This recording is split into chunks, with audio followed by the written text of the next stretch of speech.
अपने unique academy के sir total 11 ranks आए हैं और उसमें से एक हमारे सामने है वैदेही कुलकर्णी। पूरा डिटेल डिस्कशन करेंगे मीन्स उसके प्लानिंग के बारे में, उसके स्टडी अप्रोच और आपका जो भी एक्सपीरियंस है यूनिक के साथ में। तो हम लोग क्या करते हैं, डायरेक्टली बेनिफिट्स लिखना शुरू कर देते हैं, लेकिन इंस्टीट्यूट वैसा नहीं करती। She is a face to face student. First मई से लेके 15th मई तक ऐसे टॉपिक्स मैंने रखे थे सारे सब्जेक्ट्स के जो एक ही बारी पढ़ने हैं। 14, 16, 14 हाउ इज दिस पॉसिबल?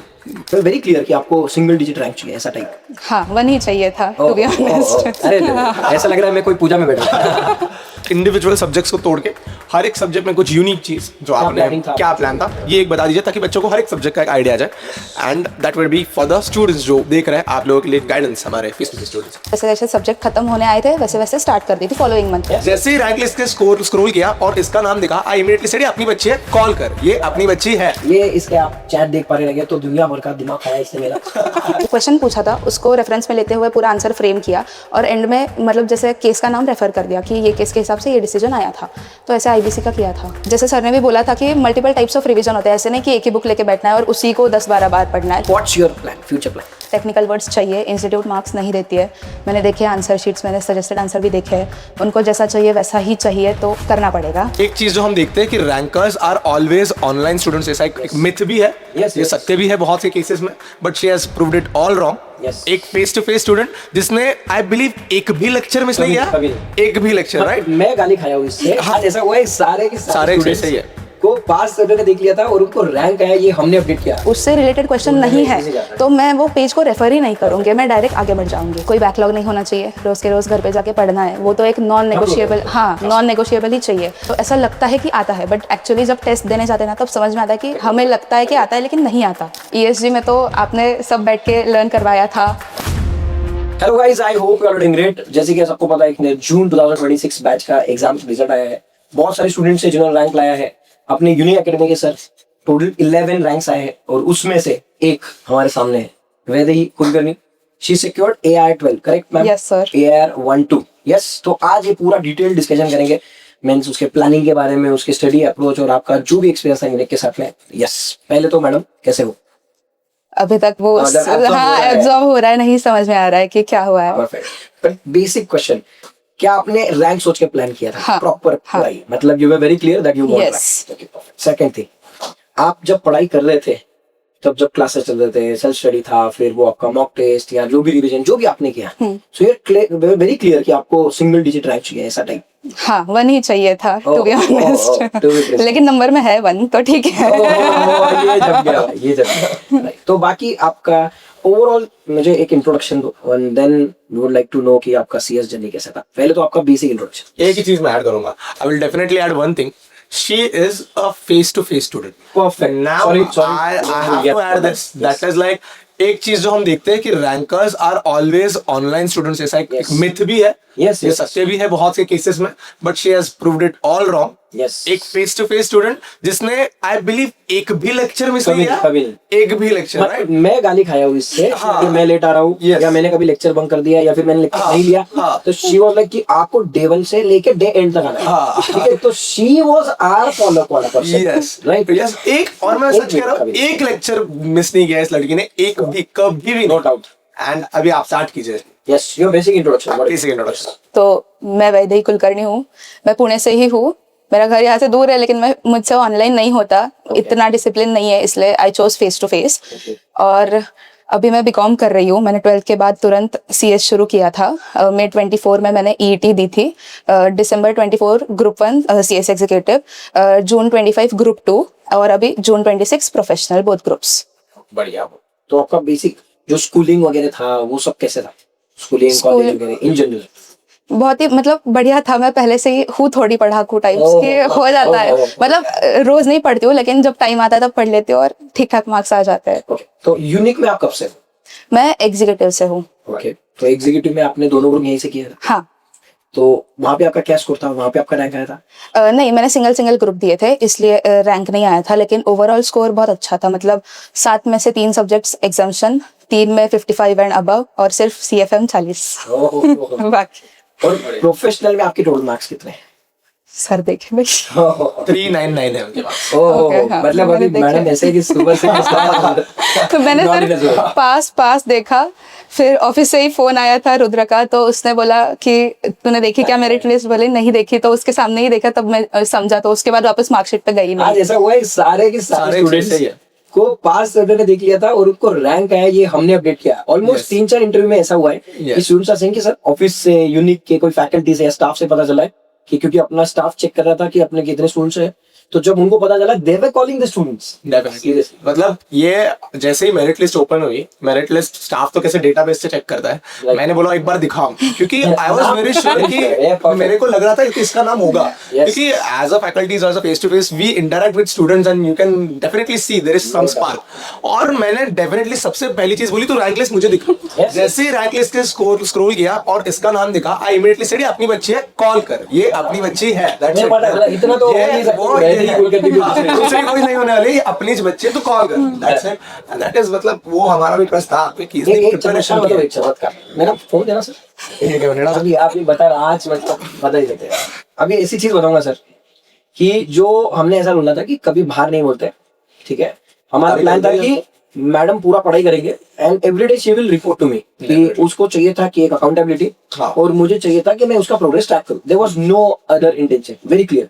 मैंने बोला तो रोज मैसेज करिए, ठीक है। ये इसके आप चैट देख पा रहे रहेंगे तो दुनिया भर का दिमाग खाया इसने मेरा पूरा, मतलब 6 महीने का दिख रहा रहेगा तो सर, तो- स्टूडेंट ओके, ठीक है। नेक्स्ट बट मोस्ट इंपॉर्टेंट चीज, तो मैं एक रैंडम बताना चाहूंगा मैडम, अगर आपको दिख रहा है 15 घंटे से 17 घंटे, 17 घंटे 15, ठीक है, 14, बाकी भी बहुत सारी चीजें बीच बीच में आ रही रहेगी, right.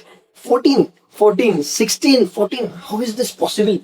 Inhuman. This is not just one random day, this is every single day, and this is the consistent effort. I can say proudly say कि भाई this is the recipe for success, ठीक है। ये ऐसा एक दिन में नहीं आता है चमत्कार। She actually earned this. Definitely sir, definitely. Now अभी आपके साथ जो बच्चों को आपसे गाइडेंस की एक्सपेक्टेशन है, उसकी धीरे धीरे बातें करना चालू करते हैं। Yes, sir. नंबर 1 आपके साथ गाइडेंस के अंदर सबसे पहले तो हम आपसे पूछना चाहेंगे कि आपके लेक्चर्स कब कंप्लीट हुए थे। वैसे तो पूछने की जरूरत नहीं, क्योंकि she never missed a lecture, so she basically completed with us. So I am expecting कि अराउंड 3 महीने, मिनिमम 2.5 से 3 महीने पहले आपका सारे lectures part was completed. And मैं चाहता हूँ आप एक चीज बताइए कि आपने कितने रिविजन्स किए थे। अगर एक डराने वाला नंबर नहीं होगा तो बताना, ठीक है। In general, आपका preparation strategy, आप बताओ आपने कितने रिविजन्स किए थे। तो सारे सब्जेक्ट्स की तो मार्च से शुरू करी थी। उसके पहले जैसे जैसे सब्जेक्ट खत्म होने आए थे वैसे वैसे स्टार्ट कर दी थी फॉलोइंग मंथ में। जैसे नवंबर में सीएमएडीडी हो गया तो दिसंबर पूरा 1 मंथ लेके पूरा सीएमएडीडी खत्म कर दिया विद क्लासेस। और फिर वैसे नेक्स्ट मंथ में उसके पीवाईक्यूज वगैरह करके, तो जैसे सर ने भी बोला था कि मल्टीपल टाइप्स ऑफ रिविजन होते हैं, ऐसे नहीं कि एक ही बुक लेके बैठना है और उसी को 10-12 बार पढ़ना है। तो सर ने बोला था कि एक बार अगर हैंड रिटन से पढ़ लिया तो एक बार मॉड्यूल से पढ़ लेना, फिर अगर कुछ भी करने का मन नहीं है तो पीवाईक्यूज ही सॉल्व कर लेना कि कुछ तो रिटेन होगा ब्रेन में। और मेरी एक ये आदत थी कि मैं सजेस्टेड आंसर पढ़ती थी, तो उससे समझ में आता है कि इंस्टीट्यूट क्या एक्सपेक्ट कर रही है, कैसे आंसर्स लिखना है। क्योंकि एग्जीक्यूटिव में एग्जाम्शंस थे लेकिन मैं सेटिस्फाइड नहीं थी। मतलब प्रिपरेशन ज़्यादा था लेकिन उतने मार्क्स मेरे हिसाब से नहीं आए थे। तो मैंने मेरे आंसर शीट्स एनालाइज करे थे। उसके बाद मुझे समझा कि जैसे बेसिक कोई केस स्टडी पूछ रहा है, मतलब केस स्टडी फॉर्म में क्वेश्चन है लेकिन बेनिफिट्स या कुछ पूछ रहा है एकदम नॉर्मल, तो हम लोग क्या करते हैं डायरेक्टली बेनिफिट्स लिखना शुरू कर देते हैं। लेकिन इंस्टीट्यूट वैसा नहीं करती, वो एक लाइन में उसको कंक्लूड करती है एंड में कि the following is suggested to ABC limited या जो भी केस में दिया हुआ है। तो वो मैंने प्रॉपर मतलब राइटिंग प्रैक्टिस नहीं करी थी, बट सजेस्टेड आंसर पढ़ के भी एक आइडिया लग गया था कि कैसे कौन से टाइप के क्वेश्चंस कैसे लिखने हैं, तो उस पर भी फोकस किया था। और मार्च तक मेरे 5-6 रिवीजन तो हो गए थे, इफ नॉट रॉन्ग 5 तो हो गए थे। लेकिन उसके बाद मैंने पवन सर को बोला था तो सर ने बोला कि इसके बाद से तू काउंट नहीं करेगी कि कितने रिवीजन कर रही है, तू बस पढ़ते रहेगी। बोला ठीक है डन। तो उसके बाद मैंने काउंट नहीं किया, हाँ काउंट छोड़ दिया, बस पढ़ दिया। रिजल्ट देखो यार, आम खाओ गोली मत खाओ, ऐसा वाला काम है। बढ़िया।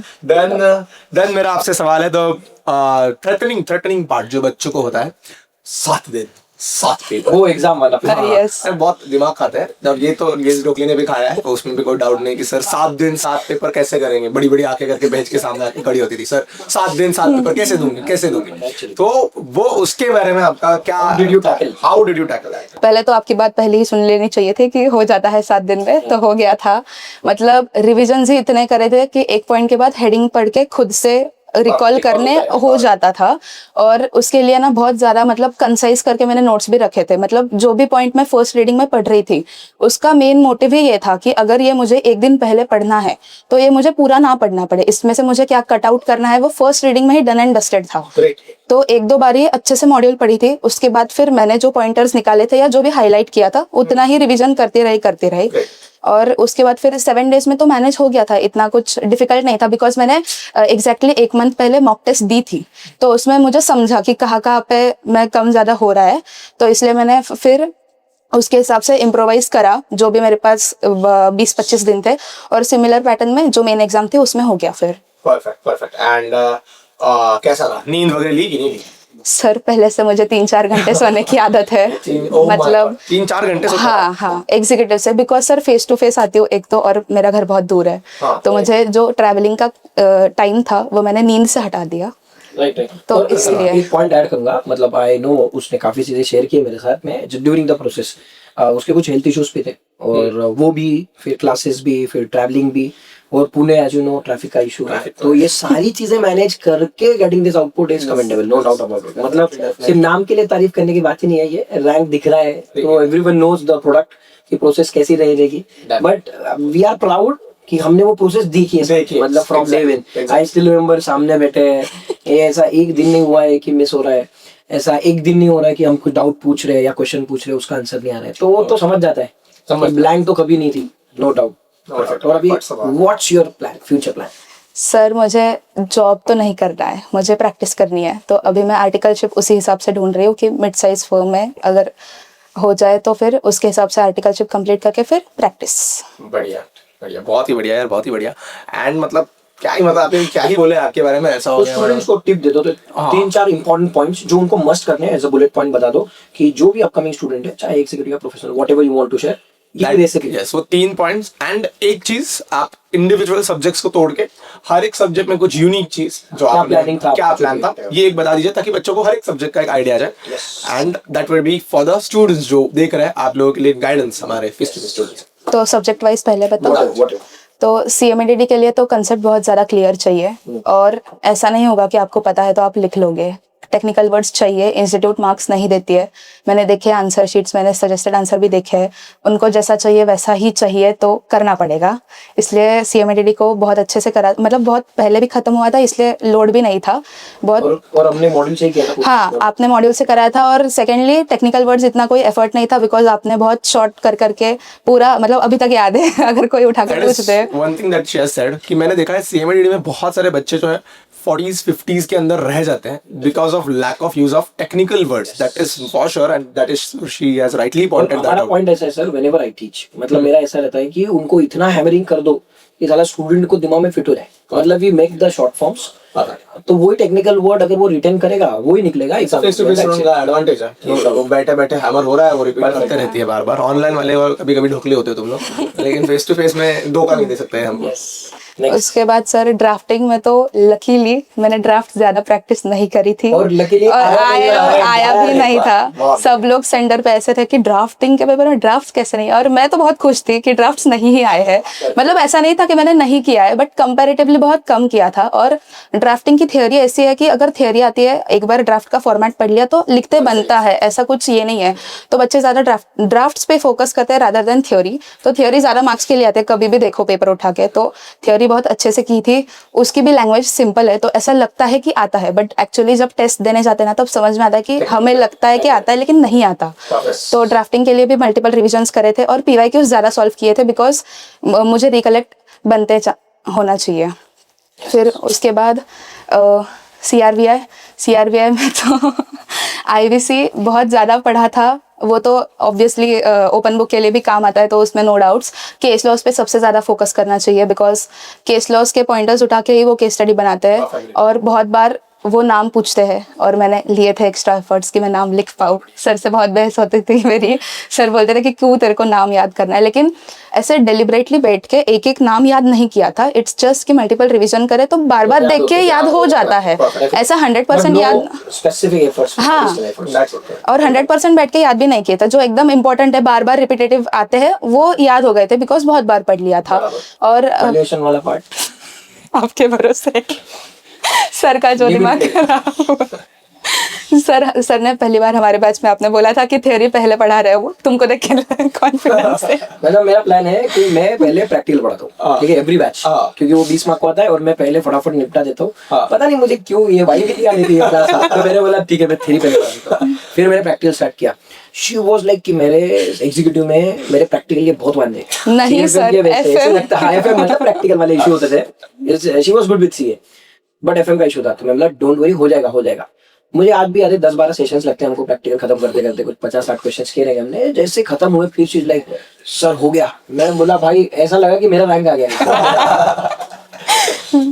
तो न्यूमेरिकल्स और सर ने भी बहुत आराम से पढ़ाया था कि मैं रोज का रोज जितना पढ़ा रहा उतना सिर्फ घर पे जाके कर देना, उतना ही करना है और कुछ नहीं। और हमारे वक्त तो मैराथन भी ली थी, तो वैल्यूएशन ऐसा होता है ना कि एक बार करके छोड़ दिया तो बाद में तुरंत याद नहीं आता है, मैंडेटरीली लेक्चर्स जाके देखने पड़ते हैं कि ये क्या कंसेप्ट था, कैसे स्टेप वाइज सॉल्व करना है। तो मैंने लिखते वक्त ही ऐसा लिखा था कि मुझे मेरा समझ में आना चाहिए, कि बाद में भी मैं अगर उठा के देखूं बिना लेक्चर्स के मुझे मेरा समझ में आना चाहिए। तो वैसे, और वैल्यूएशन के लिए ना मैंने एक शीट बनाई थी कि सिर्फ फॉर्मूलाज लिखे थे कि जैसे एग्जाम से पहले सिर्फ वही पढ़ के जाओ तो मुझे न्यूमेरिकल सॉल्व करने बनते चाहिए। और वो भी खुद ऐसा मराठी हिंदी में लिखा था, क्योंकि वैसे भी मुझे नहीं आता, तो जितना एकदम छोटे बच्चे को समझाते हैं वैसे लैंग्वेज में मैंने लिखा था कि मुझे मेरा समझ में आना चाहिए। और सीआर में सर ने एक लेक्चर में एक्चुअली स्ट्रैटेजी बताई थी कि टाइम कैसे अलोकेट करना है, कौन से चैप्टर्स को क्लब करके पढ़ना चाहिए, बिकॉज कोई चैप्टर्स बहुत हैवी है और कोई बहुत लाइट है। हाँ, तो वो मैंने फर्स्ट रीड में भी कट कर दिया था मॉड्यूल से कि ये यहाँ पे हो गया है तो वापस नहीं पढ़ना है। और इनफैक्ट जो टॉपिक सीएफएसएम में भी आता है, ईसीबी वगैरह, वो मैंने वापस सीआरवीआई के वक्त नहीं पढ़े थे, क्योंकि उसका पेपर पहले आता है तो तब हो गया था। तो ऐसा मैंने किया था सीआरवीआई के लिए। ईएसजी में तो आपने सब बैठ के लर्न करवाया था हमें, बीच बीच में सर क्वेश्चन पूछते थे कि अभी मैंने किया है, अभी याद कर लो, फिर स्क्रीन ऊपर करते थे कि अब बताओ, एक पॉइंट बताएगा।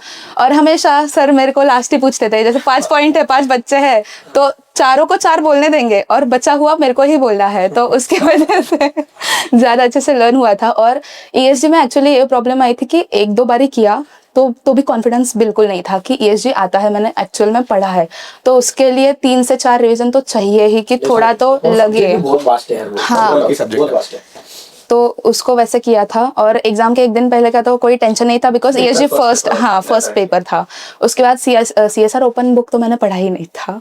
मैंने मॉक टेस्ट जब दी थी मई में, तो मैंने बेसिकली क्या किया था, मैं बीच में से कट कर रही हूँ, तो 1 मई से लेके 15 मई तक ऐसे टॉपिक्स मैंने रखे थे सारे सब्जेक्ट्स के जो एक ही बारी पढ़ने हैं। मतलब for the sake of completeness मेरे को 100% पढ़ के जाना है, लेकिन कौन सी चीज कितने बार पढ़नी चाहिए, क्या आता है, वो भी मुझे पता था। हाँ, तो अगर जो एक ही बारी पढ़नी है वो अगर मैंने फर्स्ट रिवीजन में पढ़ दिया तो ऑब्वियसली मुझे एग्जाम में याद ही नहीं आएगा। इसलिए मैंने 1 मई से लेके 15 मई तक वो वैसे वाले टॉपिक्स को अलोकेट ही कर दिया था। और उसके बाद मैंने मॉक्स दी थी, तो फिर जब मॉक्स दी तब मैंने सीएसआर को अच्छे से पढ़ा था। अब्बड़ सर के लेक्चर्स वगैरह थे, मतलब रिवीजन। हाँ, और सोशल गवर्नेंस के लिए इंडेक्स तो मिला था, और सीएसआर के लिए मॉड्यूल का जो इंडेक्स रहता है, मतलब जो कंटेंट्स की लिस्ट रहती है, उससे ही करा था, और उसमें जो 2-3 एडिशंस करके कर दिया था। ओपन बुक के लिए मैंने एक्चुअली दोनों बुक के लिए ये किया था कि जैसे आईबीसी में फॉर एग्जांपल केस लॉस ढूंढने में बहुत टाइम जाता है, तो जैसे 2 पेजेस पे सिर्फ ऑपरेशनल क्रेडिटर्स से रिलेटेड केस लॉस है, तो मैंने उसके मार्जिन में बहुत कैपिटल लेटर्स में लिख दिया था कि ऑपरेशनल क्रेडिटर्स, तो अगर उससे रिलेटेड क्वेश्चन नहीं है तो मैं वो पेज को रेफर ही नहीं करूंगी, मैं डायरेक्ट आगे बढ़ जाऊंगी। तो ऐसा, हाँ, तो ये मैंने सीएसआर और सोशल गवर्नेंस के लिए भी किया था, लेकिन उसका कंफर्टेबली मिल गया था, मतलब ऐसा घुमा फिरा के नहीं पूछते हैं वो लोग। मतलब वो पॉइंट ऑफ व्यू से इजी है कि मिल जाता है। मुझे 15 मिनट्स में मिल गया था, मतलब रीजनेबल मिल गया था। और 15 मिनट्स मतलब जैसे खत्म होते ना तुरंत लिखना शुरू करना चाहिए ओपन बुक के लिए, क्योंकि लोग ढूंढते ही बैठते हैं कि बाद में नहीं मिलेगा, लेकिन बाद में हाथ को भी रेस्ट लगता है, तो तब तक ढूंढने में ये कर सकते हैं, इसलिए फिर मैंने वो किया था। उसके बाद आईबीसी ओपन बुक तो मेरे को पूरा मिला था, मैंने पूरा पेपर लिखा है। और जो सीआरआई के लिए हम जो पार्ट सी लर्न करते हैं, क्योंकि वहाँ पे तो ऑप्शन नहीं है, बुक तो नहीं लेके जा सकते, तो 40 के लिए जो हम लर्न करते हैं, क्या वो यूज होता है क्या ओपन बुक? हाँ, होता है, राइट, मतलब ऑटोमेटिक ऐसे लगता है कि भाई ओपन बुक है ही नहीं, ये तो नॉर्मल पेपर है। यस, होता है। एक चीज और ऐड पूछना चाहूंगा, लास्ट चीज ओपन बुक से रिलेटेड, दैट इज मन से लिखते हैं देख के लिखते हैं। एक बच्चे जो पूछ पूछ के परेशान कर देते हैं, कितना परसेंट मिलता है? नहीं, कितना परसेंट मिलता है वो तो एक अलग ही दुनिया है उनकी। बट एक सवाल जो मुझे बच्चे बार बार पूछते हैं कि सर पेपर एक्चुअली लिखना कैसे है, कि लाइक क्या हम कॉपी पेस्ट करना है, मन से लिखना है, मिक्सचर करना है, करना क्या है exactly, what exactly we have to do? तो CSR और सोशल गवर्नेंस के लिए, सोशल गवर्नेंस में Saumya sir actually keywords mark करा के देते हैं, तो वो कीवर्ड्स को उठा के खुद के लैंग्वेज में लिखा, जैसे नॉर्मली पेपर दूसरे भी लिखते हैं वैसा सेम।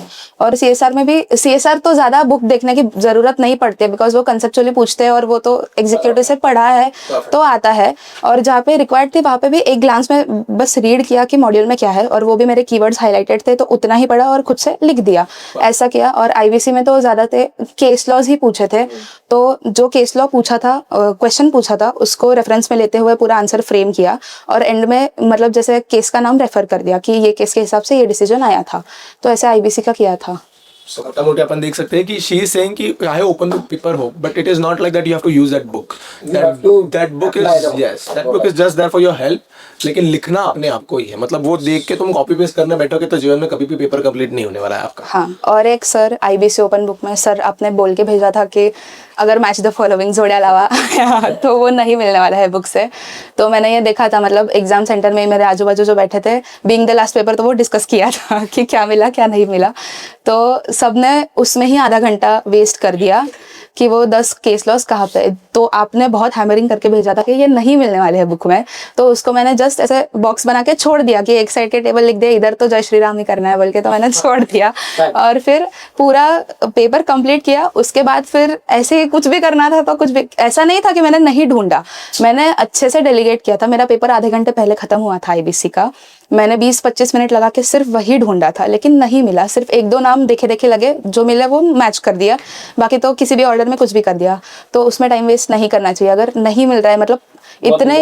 हाँ, मैं बहुत बार बोलता हूँ पर बहुत कम लोग सुनते हैं, उनको ऐसा लगता है कि नहीं ट्राई कर लेंगे, फ्री के मार के 7 है या 11 है, कभी कभी इंस्टीट्यूट 8 पूछ लेती है, 9 पूछ लेती है फ्री के बाद, सो उनको लगता है फ्री। अरे भाई, लेकिन उस पर्टिकुलर टाइम में आप बाकी बहुत छोटे छोटे क्वेश्चन है जो आप लिख सकते हो। और मेरा ये पहले से ही हर स्टूडेंट को बोलता हूँ, not only face to face, मैं सबको यही बोला है कि भाई टाइम ही मत लगाओ, ऐसे सोचो ही मत कि ओपन बुक पेपर है, वो इंस्टीट्यूट तुमको एड़ा बना रहा है ओपन बुक का टैग देके। They're literally fooling you by just giving that tag and they are allowing you to carry n number of books. बाकी तो करना आपने खुद ही है। Yes. और तो कुछ आपके कुछ फाइनली टिप्स होंगे बच्चों को तो दीजिए, नहीं तो फिर अपन इस सेशन को करते हैं। टिप्स तो सर मुझे अभी भी याद है, एग्जीक्यूटिव के फर्स्ट डे पे हम सब लोग नए थे, 12th पास वगैरह, तो सब लोग अब्बर सर को बहुत सारे डाउट्स पूछ रहे थे। तो अब्बर सर ने 2-3 चीज़ें बताई थी जो मैंने टिल डेट फॉलो करी है, कि पहले तो कोई बैकलॉग नहीं होना चाहिए, रोज़ के रोज़ घर पे जाके पढ़ना है, वो तो एक नॉन नेगोशिएबल, हाँ नॉन नेगोशिएबल ही चाहिए। कितना भी थक जाओ, कुछ भी हो जाए, रीड तो रीड एटलीस्ट घर पे जाके करना ही है। उसके बाद जैसे जैसे चैप्टर्स खत्म होते हैं तुरंत के तुरंत PYQs सॉल्व करने चाहिए। उसको लास्ट के लिए अगर पेंडिंग रखा ना तो लास्ट में सेल्फ स्टडी का भी बर्डन आता है, फिर PYQs नहीं हो पाते। तो उसको क्लास के साथ रेगुलरली जितने एफर्ट्स डाल के सब खत्म करने का ट्राई करोगे उतना सेल्फ स्टडी ईजिली निकल जाता है, मतलब उतना एफर्ट नहीं लगाना पड़ता है। क्योंकि अगर जैसे मराठी में बोलते पुढचा पाठ मागचा सपाट, वैसा बहुत होता है, तो इसलिए उसको वीकली भी रिवाइज करती थी मैं।